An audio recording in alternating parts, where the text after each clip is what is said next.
gitu.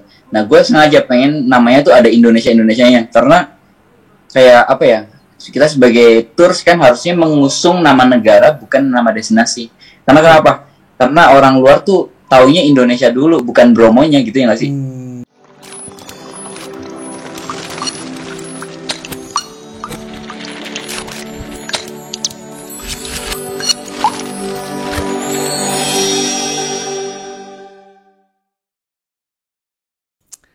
Halo Pinvestor, udah hari Jumat aja nih. Yang pasti ketemu lagi sama gue, Ingga Putra di Pikes, segmen Ngopi Manis, ngobrol pintar, masalah bisnis. Tapi sayangnya, Mas dosen kesayangan kita berhalangan hadir hari ini. Tapi doi nitip pesan buat Pinvestor. Nitip pesannya adalah jaga kesehatan selalu, jangan kendor pakai masker, jangan kendor prokesnya. Sip, masuk ya? Masuk. Nah, sebelum kita mulai jangan lupa klik tombol subscribe biar kita makin semangat bikin konten menarik lainnya. Seperti yang gue bilang di awal, hari Jumat, TGIF, thank God it's Friday, besok weekend, masuk. Anak-anak sekolah udah pada libur, iya bener udah pada libur. Nah pertanyaannya, ente udah pada mau liburan belum? Udah pada tahu mau liburan kemana? Kalau belum tahu, pas banget. Gua mau ngenalin Pinvestor sama temen gua dari Smartway Indonesian Tours. Ada siapa namanya? Ada Fikri Bagus Zakaria. Halo Mas Fikri. Halo Mas. Gimana kabarnya Mas Fikri? Alhamdulillah kabar baik dan semangat karena pariwisata udah mulai pulih lagi. Amin ya rabbal alamin. Mas Fikri, ini enaknya gue panggil apa ya? Mas Fikri, Mas Bagus, atau Fikri aja ya. Oke Mas Fikri, kita kenalan dulu kali ya sama Mas Fikri ya. Daripada gue yang mengenalkan Mas Fikri, coba Mas Fikri kenalan dulu kali sama Pinvestor. Halo Pinvestor semuanya, salam kenal, saya Fikri. Saya adalah CEO dan owner dari Smartway Indonesia Tour, travel agent yang berbasis di Malang. Dan alhamdulillah kita dapat penghargaan sebagai travel agent Traveler Choice number 1 di Jawa Timur. Widih, luar biasa. Base Malang ya Mas ya? Base di Malang, tapi kita number 1 di Jawa Timur. Number 1 di Jawa Timur, luar biasa. Mas, keren ya tapi ya. Kalau gue ngelihat background lu, kemarin gue sempat searching yang namanya Fikri Bagus gitu kan. Atau biasa kalau di kuliah atau di zaman SMP dipanggilnya BZ, Bagus Zakaria. Oh, kayak dalam banget. Dalam gue. Nah ini kerennya itu lu itu kan berawal dari seorang karyawan. Betul. Ya kan. Terus lu berkecimpung di dunia tourism. Itu gimana sih ceritanya? Ceritanya adalah sebenarnya kalau background keluarga, alhamdulillah bapak pedagang warung makan kayak gitu loh. Maksudnya sekarang sih udah kayak 20 berapa tahun ya? 24 tahun lebih kayaknya udah berkecimpung di family food and beverage. Tapi sebelumnya itu kayak pedagang buah kayak gitu. Jadi dari background keluarga sendiri ya emang vibes keluarganya tuh vibes keluarga pedagang kayak gitu loh. Dan sebenarnya mimpinya pengen jadi pedagang juga, tapi kayak nggak punya experience untuk jual beli sama sekali, nggak pernah nih. Kecuali ya kayak bantuin gitu kan, kalau di rumah di warung kayak gitu kan bantuin biasa aja. Tapi kayak belum pernah in touch sama customer. Nah, waktu itu kuliah, gue join untuk jualan mobil sebagai tenaga penjual, jadi salesperson di BMW Astra Serpong. Jadi gue jual mobil premium lah kayak gitu. Nah itu experience pertama kali gue jualan sama orang secara langsung kayak gitu sih Mas. Dan selama di situ ya banyak lah ilmu marketing, ilmu sales yang bisa gue ambil dan gue terapkan sampai akhirnya sekarang gue running bisnis ini dari 2016. 2016 berarti udah berapa? 6 tahun? Mau jalan 7? 6 tahun. Jalan 7 sekarang. Jalan 7. Wih, gila. Tourism nih ya. Tourism. Jadi kalau gue sempat ngelihat itu lu sempat aktif di content creator kalau nggak salah di mana namanya ya? Tempatnya Aditya, aduh namanya apa sih tuh? Aditya apa nih? Aduh gue lupa tuh yang punya namanya siapa sih? Gue pernah ketemu soalnya Mas ini. Wah, kecil. Kenapa? Wahyu Aditya. Wahyu Aditya, iya. Mas Wadit, iya. Ya dia kan orang Malang juga by the way. Mm-mm. Oh, Nah dari awalnya dari konten creator di sana gitu ya? enggak sih, dulu itu kursus di situ. Oh, Jadi kursus. pas lagi lulus SMA, gue tuh ambil course selama berapa lama ya? 1,5 bulan kayaknya. Itu graphic design di situ. Terus habis itu maksudnya udah masuk kuliah, terus kerja, terus gue lanjut kuliah lagi. Habis itu ada kayak waktu jeda gitu, kayak, dan gue keinget ini kan, apa namanya, kata-katanya Mark Zuckerberg di waktu itu ya. Gue lupa tahun berapa, tahun 2015 atau 2016 gitu. Dia bilang era yang lalu adalah era orang menulis, maksudnya bikin status di Facebook, di Twitter gitu. Terus era saat ini adalah orang ngepost foto. Instagram udah mulai masuk ya kan. Dia bilang era masa depan adalah eranya video, dia bilang itu. Nah akhirnya gue kursus lagi ya kan di apa namanya, di tempatnya Mas Wadid itu. Gue ambil course 1,5 bulan. Maksudnya di waktu itu gue udah stay di Malang tuh, tapi gue bela-belain ambil course di Jakarta. Stay di Jakarta, di mana ya, di dekat Pondok Indah, daerah dekat Pondok Indah, Kebayoran situ-situlah. Gue stay di sana selama 2 bulan hanya untuk course itu. Yang mana kok itu cuma seminggu 2 kali doang gitu, nggak setiap hari. Tapi ini ya, maksud gue lo bekalnya lo tiba-tiba bisa ke tourism tuh cukup sih ya menurut gue ya. Karena lo dibekali dengan desain grafis, lo dibekali dengan apa namanya, services yang baik, dan lo tiba-tiba berujung ke tourism. Kalau sebenarnya kalau bekalnya seperti itu ya mungkin nyambung-nyambung dikit juga. Tapi lebih ke ini sih, pas lagi gue zaman mahasiswa tuh di 2010, kan keyword backpacking itu tuh suatu hal yang new seksi banget gitu loh. Kayak soalnya waktu di zaman gue kuliah tuh kalau ada orang jalan-jalan tuh image-nya adalah wah ini anaknya orang kaya apa kayak gitu-gitu loh. Padahal kita jalan-jalan nggak melulu tentang kayak gitu kan. Maksudnya kita jalan-jalan kan bisa jadi on budget kayak gitu. Sampai akhirnya keyword backpacker itu naik down tuh. Sampai akhirnya gue di Malang ngediriin komunitas, namanya komunitas backpacker Malang Raya. Dan di waktu itu juga karena di Malang tuh waktu itu nggak ada komunitas backpacker, jadi bisa gue katakan komunitas backpacker Malang Raya tuh wadah pertama dan terbesar untuk orang-orang yang suka jalan-jalan di Malang waktu itu. Karena gue yakin Malang sebagai kota wisata masa nggak ada sih orang-orang yang suka jalan-jalan gitu. Nah akhirnya gue bikin terus di Facebook sampai akhirnya ya kopdar offline dan lain sebagainya, sampai akhirnya dulu tuh membernya 25.000 online waktu itu. Terus kalau offline-nya ya kurang dari 300 lah yang datang kayak gitu. Tapi gue juga join di komunitas-komunitas lain karena kan berjamur kan komunitas seperti itu, ada kayak Couchsurfing, Backpacker Dunia, apa dengan klasifikasi yang berbeda. Kayak Couchsurfing itu lebih ke hospitality untuk apa namanya berjejaring dengan traveler dari luar negeri kayak itu. Terus habis itu Backpacker Dunia, orang Indonesia yang suka jalan-jalan ke luar negeri. Maksudnya fokusnya untuk ke luar negeri tapi on budget karena backpacker. Kalau backpacker komunitas backpacker Malang Raya itu lebih ke yang penting jalan-jalan aja lah kayak itu, mau ke pantai, mau ke gunung, mau ke apa gitu. Dan sering banget dulu tuh dibikin weekend trip. Nah mungkin karena itu sih, maksudnya gue merasa bahwa gue tuh awalnya dari situ, bukan gara-gara apa gue belajar graphic design dan sebagainya. Itu ya bekal juga sih, tapi yang bikin gongnya adalah itu tadi sih, gue create komunitas backpacker di Malang itu tadi. Dan karena lo hobi juga kan untuk traveling kan? Iya, gue dulu pas lagi, gue tuh dulu dicap sebagai anak yang suka menghambur-hamburkan uang karena gue backpackeran tiap 6 bulan sekali. Padahal ya gue backpackeran gitu loh. Terus baca sih maksudnya anak-anak di kampus tuh ngecap gue tuh kayak bejat itu apa namanya, duitnya buat jalan-jalan mulu gini.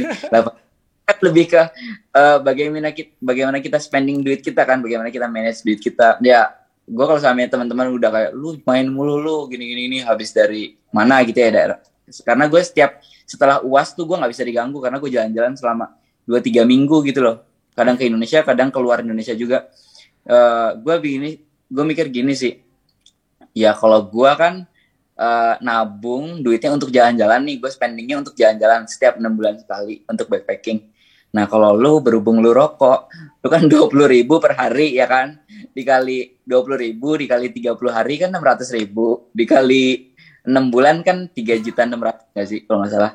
Iya, Ya di maksudnya dengan budget sekian tuh sebenarnya lu udah bisa ke Malaysia, lu udah bisa ke Singapura selama berapa hari dan ya gue balikinnya kayak gitu sih ke teman-teman yang ngecengin gue kayak gitu, karena mereka kan ngabisin uang untuk rokok, kalau gue ngabisin uang untuk jalan-jalan, untuk experience, nambah wawasan gitu aja sih. Sebenarnya ya kalau sama on budget sebenarnya sama kok di waktu itu, uang jajan kita dari orang tua nggak beda jauh gitu loh, uang bulanannya kayak gitu. Dan beruntungnya lu sekarang jalan-jalan bisa jalan-jalan lagi. Tapi malah jadi bisnis ya, malah jadi cuan ya. Betul, jadi sekarang gue sama gue tuh kadang-kadang kan ke tempat-tempat baru yang bagus kayak gitu ya. Jadinya ini sih, gue menemukan tempat baru dan gue kayak punya ini sih, punya kewajiban untuk memperkenalkan lokasi itu ke orang lain kayak gitu. Keren. Biar membangun pariwisata di daerah itu yang dulunya sepi gitu loh. Bukan berarti ini hidden paradise harus di hidden terus biar terawat apa. Kayak gitu maksudnya ya itu hidden paradise soalnya menemukan sesuatu yang baru dan nggak ada, untouchable gitu loh, belum pernah disentuh sama wisatawan. Tapi kan jatuhnya di situ secara ekonomi, maksudnya secara warga yang tinggal di situ pendapatannya kan ya segitu-segitu aja kayak gitu kan. Nah maksud gue adalah gue pengen bawa teman-teman untuk main ke sana juga biar mereka juga cukup melek wisata, melek potensi yang ada di lokasi mereka bahwa itu tuh bagus kayak gitu sih. Luar biasa. Makanya berdirilah namanya si Smartway ini kemudian ya. Kemudian Waduh. 2016 berarti ya mulainya ya. 2016. Oke, dari Ya, 2006. pepet sih sebenarnya itu. Tapi iya sih, gue kalau yang namanya komunitas gitu ya, gue dulu pernah kalau nggak salah gue pergi ke Malang gitu lah. Itu gue ketemu sama komunitas, tapi komunitasnya hiking kalau nggak salah, komunitas anak-anak gunung. Dari situ mereka juga bikin tourism sendiri tuh. Makanya berawal dari komunitas, tiba-tiba lu bikin tourism kayak gitu nggak sih? Berarti? Bisa dibilang gitu karena ya kalau sama jalan-jalan sendiri kan nggak enak juga kan. Betul. Nah lagi ketemu temen yang sepassion terus gitu ya tambah kayak semakin menebar racun satu sama lain kan. Gue besok mau Gunung Raung, lu nggak ikut? Itu kan jadi mikir anjir mau nggak ya. Nah itu kan racun, saling meracuni kan, saling menyemangati untuk explore lebih jauh gitu. Sekarang jadinya meracuni calon customer. Waktu di sini bagus nih, nggak mau ke sini kak gitu ya. Well anyway, nah lu ketika lo memulai bisnis ini nih ya, si Smartway Indonesian Tour, waktu itu lu risetnya gimana sih Zek? Risetnya ini cerita behind the scene yang mana gue belum pernah nyeritain ke teman-teman media. Terhormat nih gue bisa dapat nih infonya nih Ji. Terus belum teman-teman masuk ya gue bisa bilang ini media karena lu nyarinya ke YouTube yang siapapun bisa lihat gitu kan. Yes. Jadi ini sebenarnya Smartway itu kepepet sih sebenarnya. Bikinnya kepepet. Jadi itu gue kan cabut dari BMW ya kan. Dari BMW kantor cabut disuruh bantuin orang tua. Nah pas lagi bantuin orang tua gitu gue kayak belum passion di situ gitu loh. Jadi kayak akhirnya orang tua bilang ya udah mau kuliah atau mau kuliah lagi atau mau bantuin di rumah. Akhirnya bilang ya udah kuliah juga. Tapi kan pas lagi di waktu itu udah di usia seperti itu kan ya mau minta duit orang tua juga udah malu lagi kali ya kan. Udah namanya juga anak udah lulus S1 mau lanjut kuliah, udah kerja 2 tahun mau lanjut kuliah lagi udah malu lah di waktu seperti itu. Akhirnya gue ngambil kuliah di Universitas Ciputra Surabaya. Dan di kalangan anak Jawa Timur nih, kalau ada anak kuliah di Ciputra tuh anak-anak yang emang concernnya pengen ke bisnis kayak gitu. Kalau di Jakarta mungkin Prastia Mulia mudah-mudahan gitu kali ya. Yes. Tuh, nah, gue discuss sama Mas Ari GNFI, tau nggak? Mas Ari Hananto yang punya GNFI. Dia kebetulan kuliah di situ. Gue bilang, Mas, aku mau kuliah di UC, rekomen nggak? Dia cuma bilang, kalau lu concern ke bisnis, rekomen oh ya udah emang konsen gue pengen pebisnis kan, ya udah gue cabut. Gue daftar di situ. Nah, gue cuman mengandalkan uang dari BMW ya kan, dari tabungan gue hasil kerja 2 tahun di BMW. Nah terus habis gitu vibes kuliah di situ tuh setiap kita kenalan sama orang baru, kalau ngomongin tentang senioritas di kampus itu kayak enggak sih, karena dia nge-treat kita sebagai kayak pebisnis muda gitu loh. Jadi gimana tuh Mas yang kursi panas tuh Mas? Iya, itu adalah kursi panas. Soalnya sebelum masuk kelas kita harus makan dulu, ya kan? Makan, kita bakal setable sama senior atau junior kita. Itu mix, sama dosen juga mix. Maksudnya, ya kita terserah gitu lah. Terus itu, ya pertanyaan adalah, lu main di mana bro? Gitu. Salaman, baru kenal. Kan kita baru ketemu nih. Mas main di mana Mas? Anjir, pusing gak? Berat ya diskusinya ya, langsung Mas main di mana Mas gitu. Mas saya main di saham Pak. Saya main saham-saham blue chip Pak. Saya mainnya long term aja Pak katanya. Oh siap. Terus Ya, pas, itu adalah terus lanjut gimana Mas? Pas lu ditanya, lu main di mana Mas? Lu jawabnya gimana waktu itu? bingung sih anjir. Bingung. Maksudnya main di mana lah? Gua kan nggak main apa-apa gitu kan. Terus gua kan student ya kan, bukan pengangguran tapi student sekarang statusnya. Ya kan. Terus abis gitu gue jawabnya gini, belum main di mana-mana. Oh emang orang tua apa mainnya? Dia bilang gitu, maksudnya itu gitu loh keponya. Oh orang tua ini FMB gitu kan. FMB apa? Didesak ya. Teman-teman ya. orang tua ini warung gitu kan. Oh iya, terus habis itu ngomongin warung itu tadi. Oh kenapa nggak dilanjutin apa ke bisnis orang tua? Sebenarnya ya mau aja sih kalau emang memungkinkan. Tapi kalau lebih nanya ke passion kurang begitu gitu. Karena kan kalau sama mereka itu ngeliat lokasinya juga di sebelah mana dan sebagainya, dan gue kayak kurang mix sama lokasinya gitu. Karena lokasinya tuh gue sebagai seorang yang suka jalan-jalan banget, ini lokasinya di kota industri yang nggak ada apa-apa, gersang, nggak ada ijo-ijoan, nggak ada air terjun, kan kayak nggak ada tempat main nih. Gue kayak di kerangkengan di situ, jadi kayak kurang sepassion. Nah akhirnya terus rencananya gimana dia? Pengennya sih pengen ini sih buka travel agent bilang gitu kan. Oh pengen buka travel agent, iya. Kayak gimana konsepnya? Ya kita kan masih ngeblank ya di situ ya, cuman pengen aja gitu. Belum ada gambaran ini sih, gambaran detailnya tapi kayaknya pengen running di travel agent gitu. Nah bagusnya di kampus itu adalah kita nanya kayak gitu bukan kita pengen menjatuhkan atau apa, tapi lebih itu pertanyaan yang memang dibangun dalam rangka tuh biar mahasiswanya saling ini, saling kolaborasi, saling partnership kayak gitu. Dan bukan kayak kampus setiap ketemu orang lu harus nanya lu main apa gitu. Enggak kayak gitu, enggak ada rules seperti itu, tapi emang ini udah jadi kayak budaya di kampus itu seperti itu gitu loh. Yang mana secara langsung tuh mendesak anak-anak untuk kecemplung di bisnis kayak gitu lah, ya kan? Iya. Jadinya kan Secara tidak langsung lu dimotivasi gitu ya sama lingkungan lu ya. Langsung. Nah, minggu ini gue ditanyain kayak gitu. Main di apa gitu. Jawabannya sama tuh, belum sih, tapi orang tua gini, tapi gue pengennya ini. Minggu depan ketemu lagi orang yang beda, main di apa? Jawabannya gitu. Kan gue jadi mikir pas lagi udah balik kos. Minggu depan gue ketemu, gue jawabnya apa ya? Masa rencana-rencana mulu? Sampai akhirnya disitulah mulai dipikirin. Okay. Nama mereknya apa ya? Gitu. Gimana kalau Smartway gitu. Kenapa kok Smartway? Ya karena gue merasa kayak Smartway kan bahasa Inggris kan. Gue merasa kayak gue kadang-kadang jadi turis ke luar negeri, itu tuh kayak guidelines kita sebagai turis tuh gampang gitu loh, kayak dari destinasi A ke B, oh caranya ini naik ini dan lain sebagainya. Tapi bagi turis yang datang ke Indonesia itu kayak bayangin lah, coba di Bandara Soekarno-Hatta lah kayak gitu. Turis datang ke Bandara Soekarno-Hatta mau naik ini apa namanya kereta bandara, kalau nggak Damri lah, bis Damri, itu signboard yang bahasa Inggris nggak banyak bro. Iya dikit. Itu kayak ya sedih banget sih gitu loh. Lagi kita keluar negeri kayak ya memang keluar negerinya memang ke negara-negara yang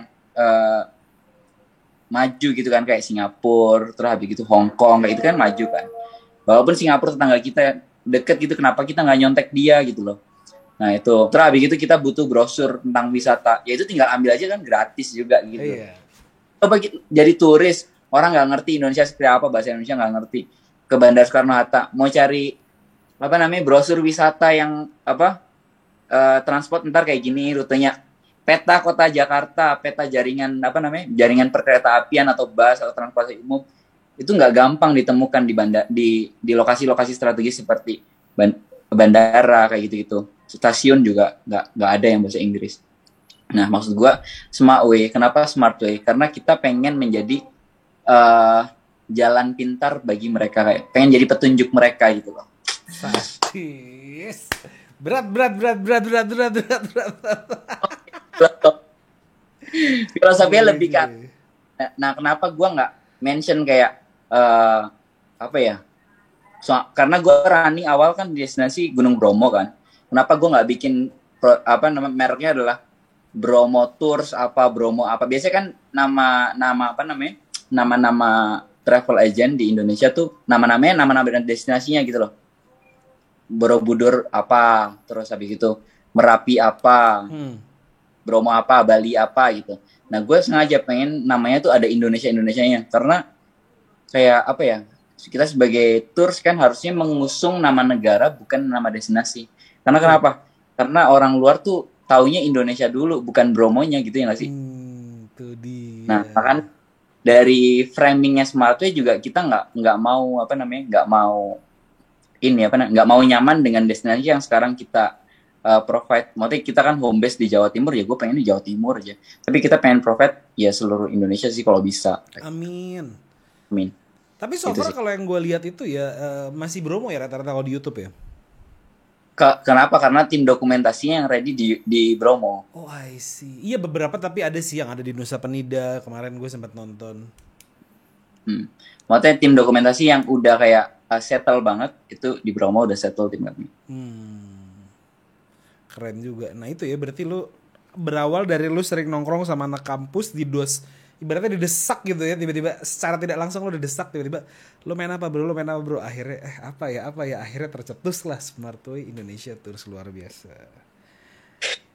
Ini ibaratnya Pinvestor ya, kalau Pinvestor mau tahu ya. Jadi kalau kita deket-deket sama tukang parfum maka kecipratan wanginya. Sadis ya nggak? Iya berarti ya, setuju ya. Udah setuju, denger kok. Well anyway bro, kalau ngomongin soal tourism nih ya, lu start dari 2016. Nah, waktu di tahun 2020 itu salah satu industri yang terkena banget dampaknya sama pandemi itu adalah tourism. Iya. Itu waktu ceritanya gimana tuh bro? Ceritanya adalah di waktu itu gue harus turun lapang ya kan. Maksudnya karena tim yang lain tuh udah pada turun, nggak ada tenaga kerja yang lain. Maksudnya tour leader kayak gitu udah habis. Oke, gue harus handle tamu dari 5 orang tamu. Itu ada yang dari Kanada, ada yang dari Maroko, ada yang dari apa ya, orang-orang Eropa gitu loh. Sama itu lah, maksudnya 3 negara kalau nggak salah tuh. In total ada 5 orang. Nah, mereka datang bulan Februari kalau nggak salah ya. Kita kan declare bahwa COVID masuk di Indonesia kan bulan Maret kalau nggak salah ya, tanggal 3. Iya. Kalau nggak kita PSBB itu Maret. Iya, tanggal 3 kalau nggak salah itu. Itu kasus pertama di Indonesia. Nah, dia datang tuh di minggu kedua Februari. Cuman rumor dari pandemi ini kan udah desas-desusnya dari bulan Desember kan. Yes. Di Cina di apa disorot banget tuh Cina bangun apa rumah sakit ini itu dan sebagainya. Nah, sampai akhirnya masuk ke Februari itu apa namanya? Mereka datang, diceritakan selama perjalanan. Bro, di Indonesia santai banget bandaranya, dia bilang gitu. Oh iya? Santai. Iya, maksudnya dia kan kombinasi turis dari 3 negara. In total ada 5 orang, tapi mereka kuliah di Singapura, lagi kayak pertukaran pelajar model-model gitu loh. Okay. Tapi liburannya weekend trip ke Jawa Timur kayak gitu. Emang banyak kok orang-orang Singapura yang ke Jawa Timur kayak gitu. Ya udah, terus gitu. Di Indonesia ini santai banget. Oh iya, emang kenapa? Iya, tadi tuh si Max, kalau nggak salah namanya Max. Si Max tuh pas lagi di pesawat, dia tuh tidur ya kan. Pas lagi bangun-bangun udah tiba di Juanda, disuruh ngisi tuh form yang pakai kertas itu loh. Iya. Kelihatan bahwa kamu tidak demam, pilek kayak gitu-gitulah. Terus habis gitu si Max ini lagi mager nulis, lagi mager nulis kayak, udah gue males nulis. Nah, terus habis gitu udah masuk ke checkpoint bandara kan. Nah teman-teman yang lain nulis, tapi satu orang nih nggak nulis. Tapi sama petugasnya gini, ya nggak apa-apa, santai aja, lanjut. Oh gitu. Di situ gue kayak, serius nih? Iya, terus di bandara Singapura, lu mau terbang ke luar negeri, itu tuh lu dicek suhu, cek apa kayak gitu loh. Nggak tahu gue kalau tes yang colok-colokan kayak apa namanya? Swab, PCR. Itu gue nggak paham. Di situ udah ada skema seperti itu atau enggak. Tapi setidaknya kan dulu kan zaman-zaman kayak screening yang ada di screen layar ada 37,6 Celcius kayak gitu-gitu kan. Nah di Indonesia kan waktu itu masih belum ada tuh di bandara-bandara kayak kita. Terus habis gitu di Indonesia nggak ada pengecekan sama sekali. Cuman apa namanya? Cuman pakai form itu doang. Dan orang kan juga bisa bohong kan ngisi form itu. Dan ini orang yang mager diginiin. Yo, no problem. Terus akhirnya gimana? Tapi masih aman. Traffic apa namanya? Tourism di tempat lo aman.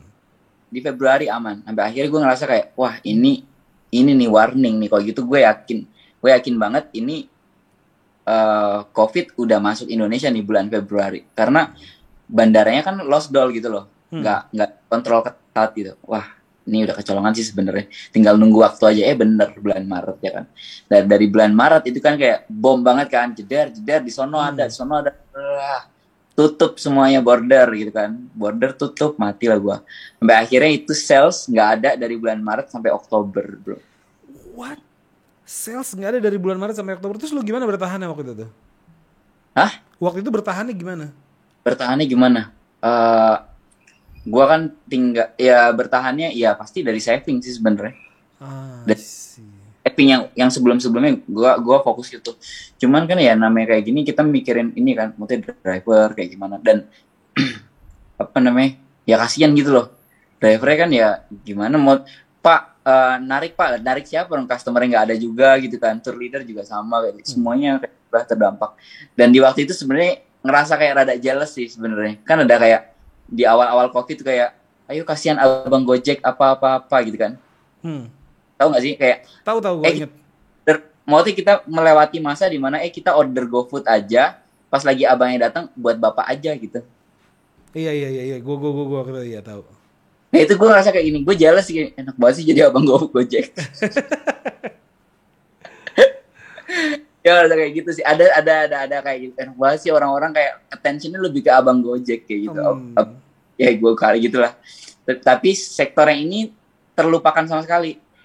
Baru dah orang pas lagi banyak orang komplain kayak gitu baru, oh iya juga ya pariwisata terdampak. Maksudnya pariwisata tuh ya banyak banget kan turunannya, restoran, hotel terus tour, terus penyewaan mobil dan lain sebagainya. Masuk mungkin kayak taksi juga itu masuk pariwisata juga kan. Ya kayak gitu sih. Anyway, speaking of savings gitu kan. Menurut lu ketika lu mengalami krisis seperti ini, kita kan nggak ada yang tahu gitu ya.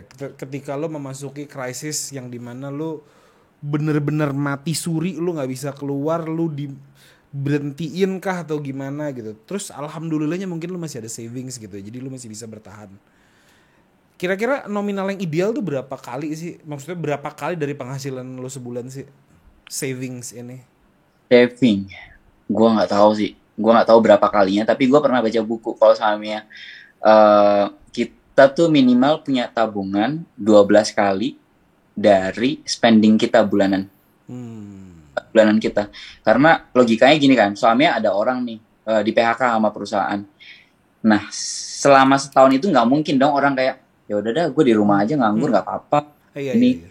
Selama setahun kan orang udah mikirin kreativitas, bikin CV yang bagus, ini itu dan lain sebagainya sampai akhirnya di bulan ke-11 atau 12 udah dapat kerjaan.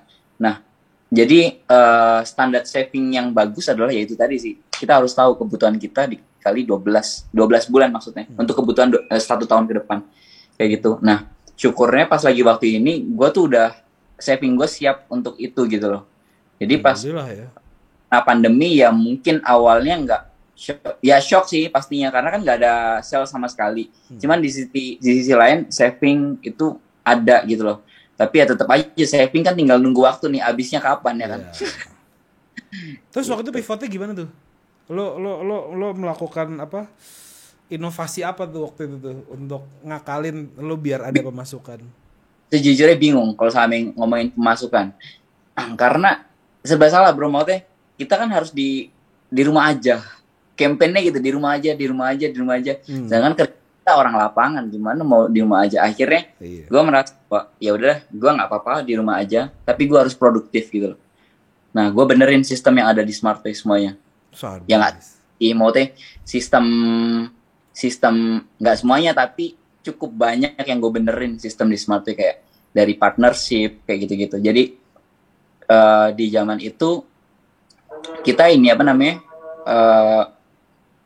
semua pariwisata di seluruh dunia shutdown ya kan. Shutdown bro, gila.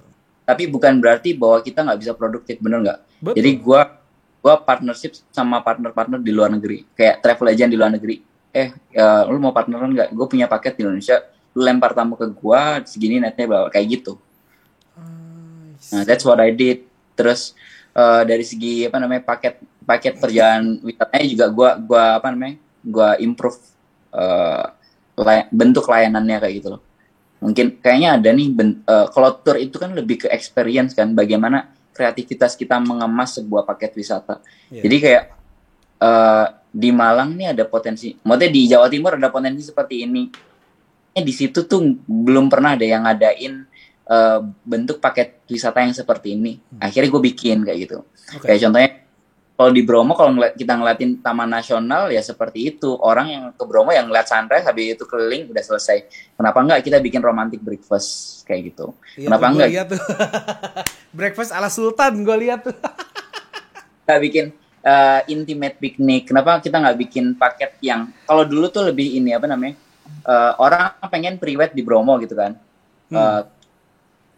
Turnya booking sendiri, terus habis itu fotografernya nyari sendiri, make up dan lain sebagainya. Kenapa nggak kita combine aja itu semua? Maksudnya kita berkolaborasi sama fotografer, sama banyak apa namanya, teman-teman di luar daripada tour gitu loh. Kenapa nggak seperti itu? Akhirnya dibuatlah paket seperti itu gitu sih. Keren. Begitu destinasi yang lain. Jadi lo membereskan semua sistemnya biar nantinya kalau udah berjalan running lagi, semua berjalan lebih baik. Betul. Luar biasa. Emang kalau entrepreneur harus begini Gil, harus apa namanya? Ketika lu udah settling di sini, lu rapihin dulu biar bisa lu remote lagi, keren. Tapi memang kalau ngomongin tourism ya, memang waktu itu gue sempet ya di pandemi itu gue sempet jalan ke Gili kalau nggak salah. Itu sepi banget bro, memang tourism di sana mati. Bahkan ya, mereka bisa dikatakan mereka itu bangkrut karena pada saat gue bayar makanan dan minuman gue kaget semurah itu. Oh ya, seberapa murah bro? Murah banget bro. Gue mungkin di Jakarta kalau misalkan gue spend segitu udah dengan anak sama istri gue, itu gue bisa habis 500.000. Ketika gue tanya billnya, itu yang gue bayar itu 80.000. Tahu alasannya kenapa? Apa? Alasannya karena basically mereka udah bangkrut. Jadi mereka tidak ada tax and service. Jadi yang kita bayarkan itu adalah bill untuk ngegaji karyawannya dia aja. Sedih kan? Sedih banget sih. Kalau gue bro. Di 2022 ini kan udah mulai bagus lah yang di bulan sekarang ya. Sekarang bulan pertengahan. Nah kemarin gue bulan Januari gue main ke Bali nih. Ya gue tahu sih terus sepertinya Bali itu seperti apa di sosmed. Akhirnya gue ke Bali pengen nengok tim yang ada di sana. Terus pas lagi Pura Tirta Ampul kan ada banyak banget tuh kios di situ. Sebelum kita selesai mandi-mandi, kita mau keluar kan dikelilingin tuh. Kalau mau keluar harus keliling ke kios-kios. Itu kiosnya tutup semua dan gue kayak sedih. Terus resort harga jutaan gitu. Ini jadi kayak 300.000 gitu. Asli. Gue tuh tapi ada sih harganya jadi murah. Kita jadi experience resort mahal jadi harga murah gitu. Tapi ya in the end sih sedih banget sih. Gue juga sempat ngerasain hal itu di Jogja waktu itu. Gue hotel bintang 5 yang gue tempatin itu gue bayar dengan harga ratusan ribu aja. Gila ya, sedih gak lo? Sedih kan tourism segitunya. Waktu itu gue pas gue kesana gue inget banget itu gue spend 4 hari 3 malam. 4 hari 3 malam, karena ini basically mereka bangkrut ya. Gue spend di angka 200.000 aja. Gue diperlakukan udah kayak sultan di sana. Asli, gue spend 200.000 di sana tuh diperlakukannya udah kayak wah gitu. Udah Ya salim-salim orang di sana sama gua. Pak, karena salim Pak, monggo Pak gitu loh. kasih waktu itu ya namanya juga bener-bener turis nggak ada. Anyway, menurut lu deh, tantangan bisnis tourism ke depan tuh bakalan kayak gimana sih? Tantangan bisnis tourism ke depan. Ini berat ya pertanyaan gue ya.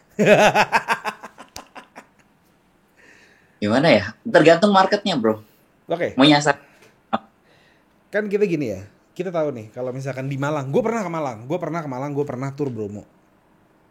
Pada saat gue ke Malang, ini ngelanjutin ya ngomongin soal komunitas deh, kita ngomongin soal komunitas. Gue pada saat gue ke Bromo waktu itu gue menggunakan jasanya salah satu komunitas yang ada di di Malang kalau nggak salah. Jadi mereka itu adalah sebuah komunitas naik gunung yang mereka punya tourism kayak gini. Jadi gue di pick up pada saat gue di Malang, gue naik ke ke Bromo tapi lewat jalurnya yang beda, nggak seperti jalur turis yang lainnya. Terus sampai akhirnya pulang dianterin lagi sampai ke hotel. Nah, ini kan berarti salah satu tantangan yang masuk jadi ini lo kan. Nah, ke depannya menurut lo gimana nih tantangan ke depannya? Sebenarnya kalau selama ngomongin tentang tantangan lebih ke teknologi, eh, teknologi bakal jadi tantangan terbesar. Dan kita sebagai orang yang bergerak di bidang ini, tourism, ya kita ya harus ini sih. Maksudnya jangan lihat teknologi itu sebagai ancaman, tapi ya kita harus masuk di dalamnya.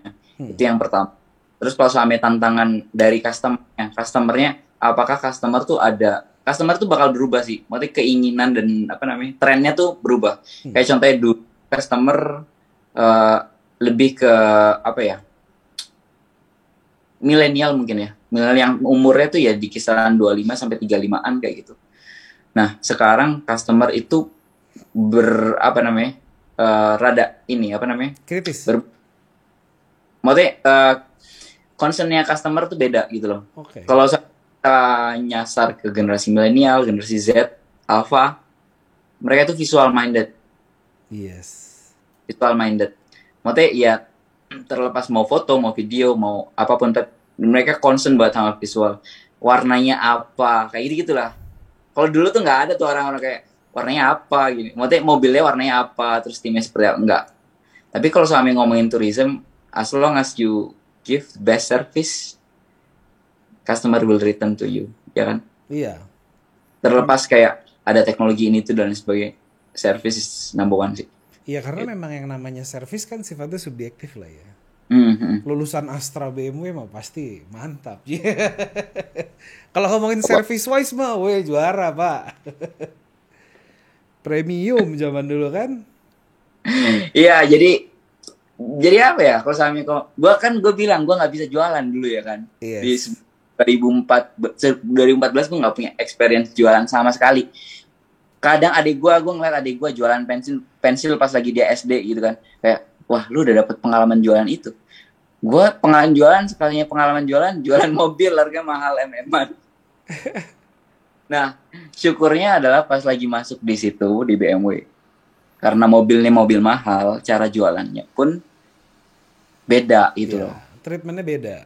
Betul, kan ada pelatihan gitu kan. Jadi gitu dulu tuh ada premium sales apa gitu. Intinya kayak kita ngejualin untuk kalangan premium gitu.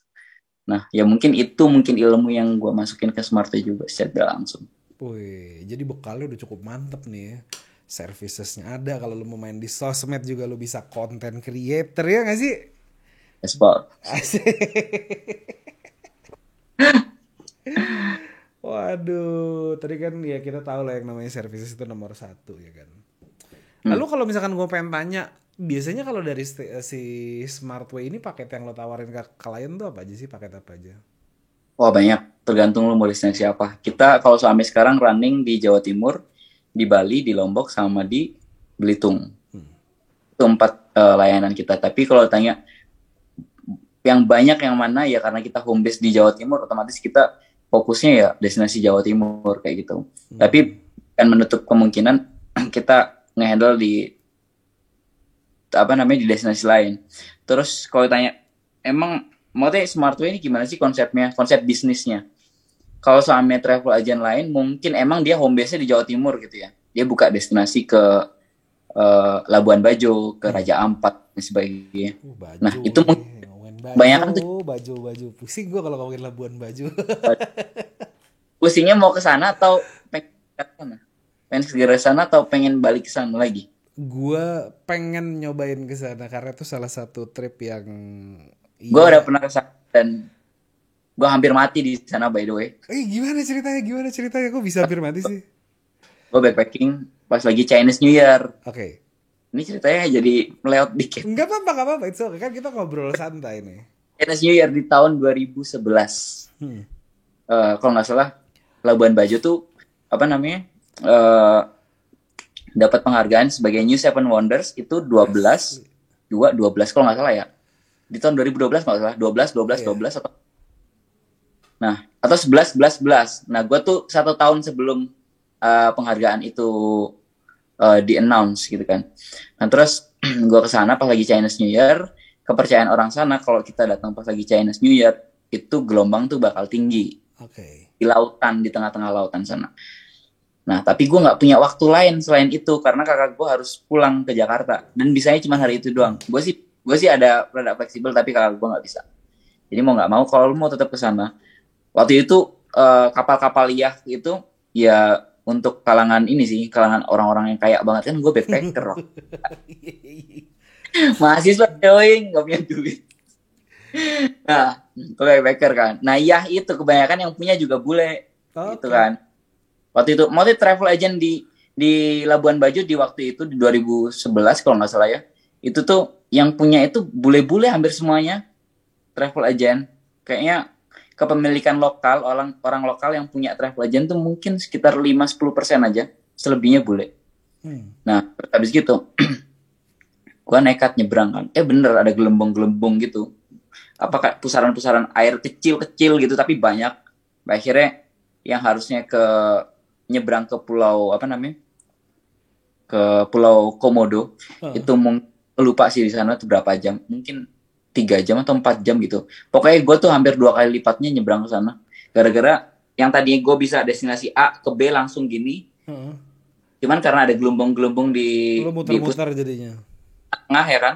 Akhirnya gue kan harus mengelilingi pulau-pulau kecil lainnya kan. Makanya pas lagi datang di ini ditunggu warga sekampung itu loh, kampung nelayannya. Gue ditunggu, mana nih anak yang tadi berangkat pagi-pagi ini. Waduh. Gitu. Ya udah. Tapi itu parah, pengalaman yang biasa sih. Aduh, gue soalnya diceritain di sana kalau kata adik gue tuh bagus banget. Bagus banget. Gue pernah bilang kok kalau saya once gue ternyata di kapal ini tenggelam atau apa kayak Titanic gitu. Gue ngerasa kayak gue ikhlas kok mati di sini gitu. Karena bagus itu.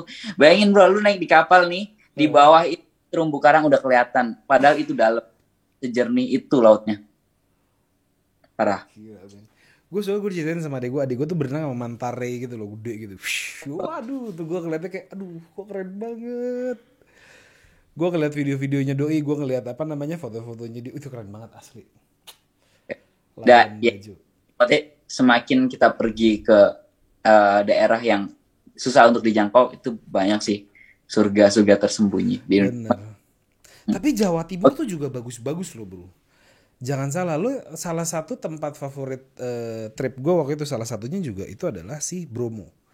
Bukannya gimana ya, gue nggak tahu kenapa gue suka banget sama Bromo itu karena ketika gue mau ke Gunung Bromonya itu gue melewati 4 padang kalau nggak salah, padang rumput, padang pasir, sampai ke gunung kalau nggak salah.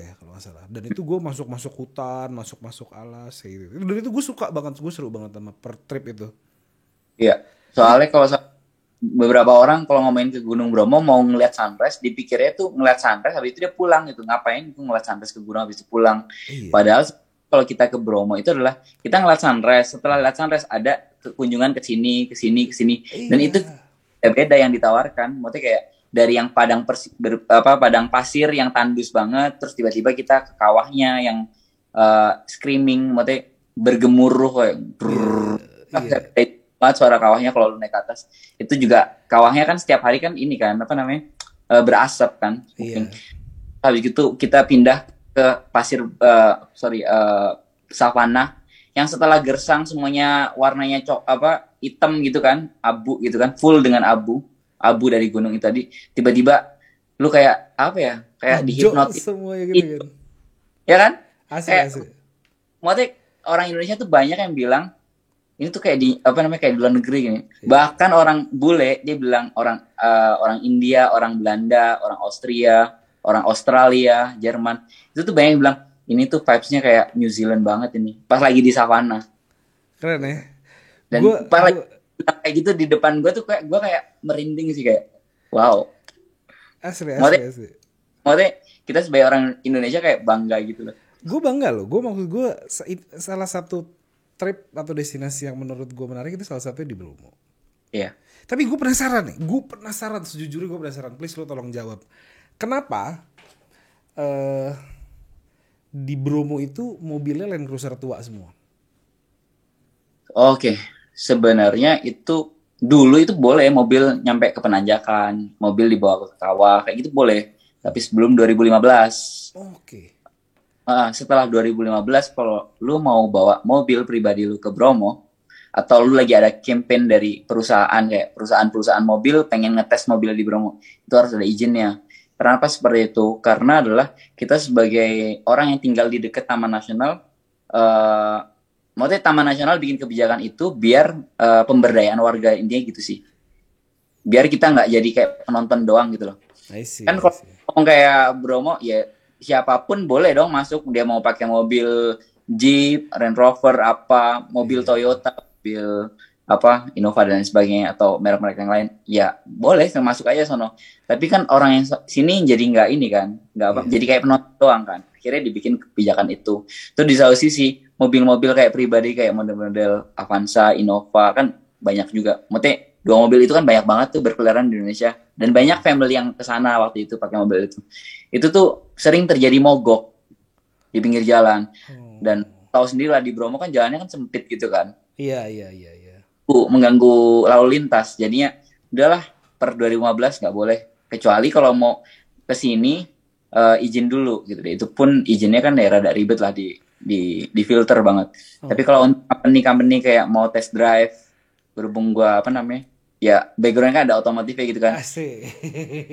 Background otomotif kerjaan gua sebelumnya. Nah itu ada brand-brand seperti itu ya kan, yang melakukan test drive di Bromo kayak dia ngajak customer gathering kayak gitu loh. Customer loyal mereka di treat untuk ayo ke Bromo, terus habis gitu kita sekalian test drive dari produk kita yang terbaru bla bla bla gitu. Nah itu ada test tuh. drive X5 ke Gunung Bromo. Itu agenda tahunan sih. Maksudnya dari brand-brand kayak Mercedes, BMW kayak gitu. Itu hampir mungkin dari brand-brand Jepang juga ke sana juga, tapi gua nggak tahu. Tapi kalau brand Jerman dia test drive setiap tahun ke situ. Mantap.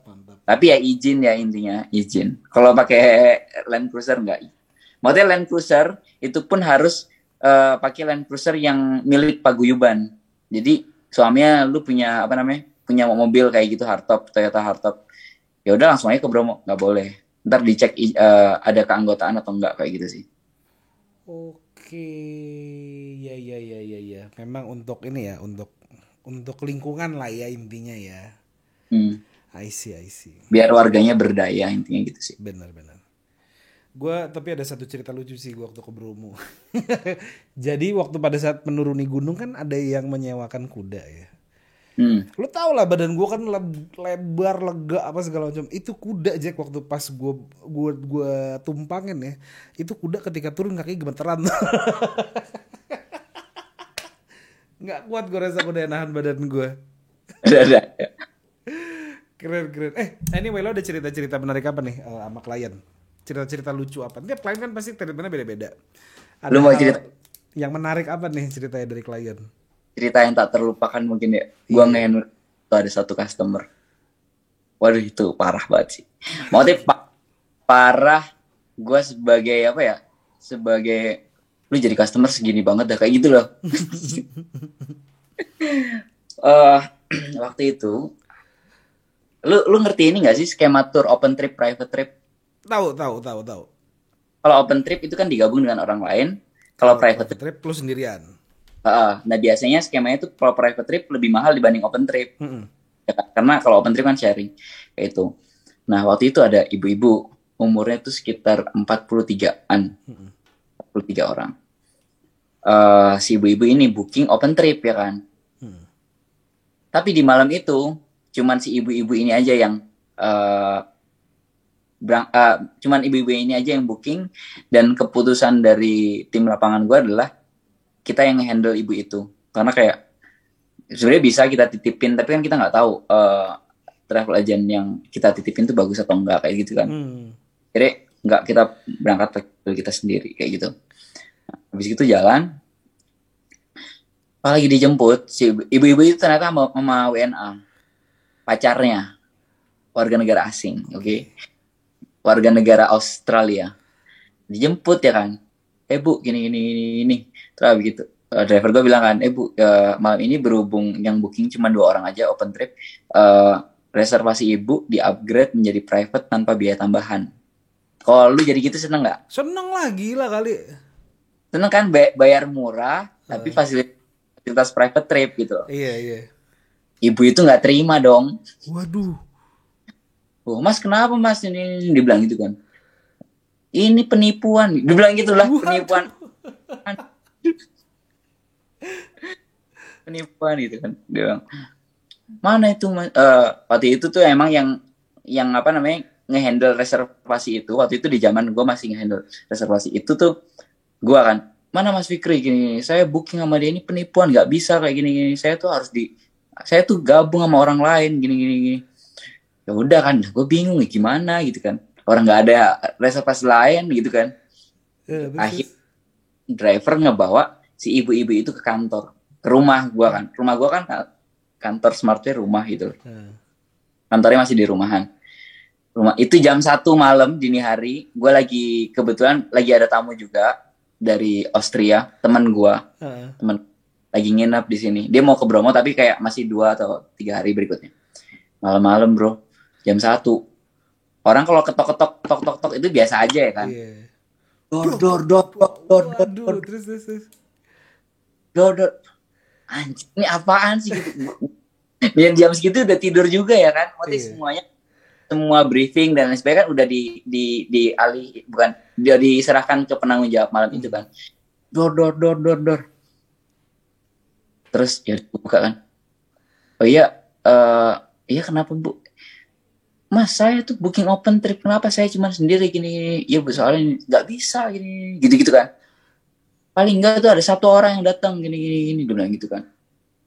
Aduh, ini 1 orang siapa yang mau berangkat juga, orang kalau maupun gantiin gitu ya, ngubungin teman-teman, lu mau ke Bromo nggak, gratis nih gini. Ya orang udah pada tidur ya kan, mau nawarin siapa? Kalau gitu saya aja. Ya udah, ayo cepetan. Gue naik ke Bromo. Tau nggak modusnya ibu itu apa?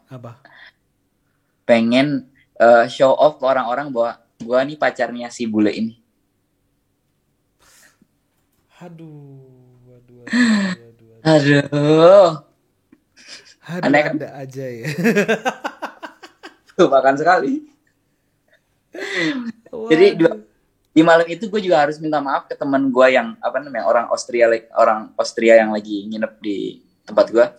Bro, sorry banget, gue besok nggak bisa nemenin lu keliling Malang kayak gitu ya. Karena ini ada customer dadak dan gue harus ke Bromo, gue nggak bisa ini. Oh yaudah bro, nggak apa-apa, ini kan gue jadi kayak nggak enak sama dia, tapi di satu sisi ibu ini keren banget. Tapi ya gimana tuh customer? Ya seperti itulah, ada aja. Ada jualan nih.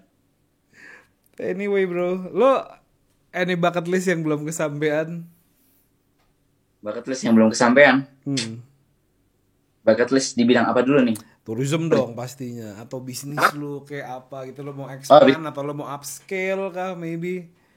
Kalau bucket list bisnis yang pengen gue lakukan adalah gue tuh pengen lebih banyak turis mancanegara yang datang ke Indonesia dan memakai jasa gue.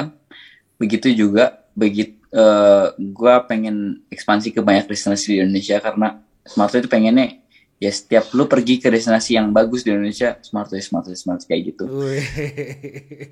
Apa ya? Ya pengen juga sih kayak punya travel yang ngebawa ke luar negeri juga gitu kan.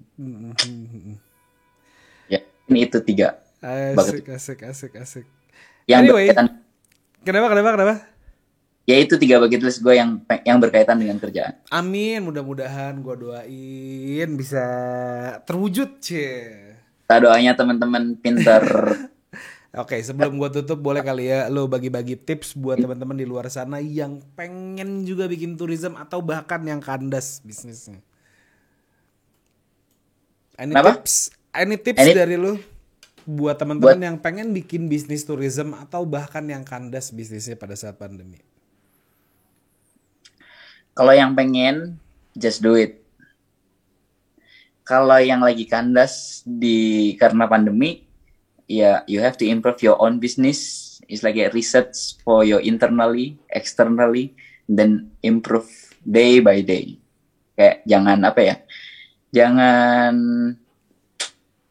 jangan merasa nyaman dengan pencapaian sekarang gitu aja. Luar biasa. Thank you banget loh Mas Fikri Bagus atas waktunya.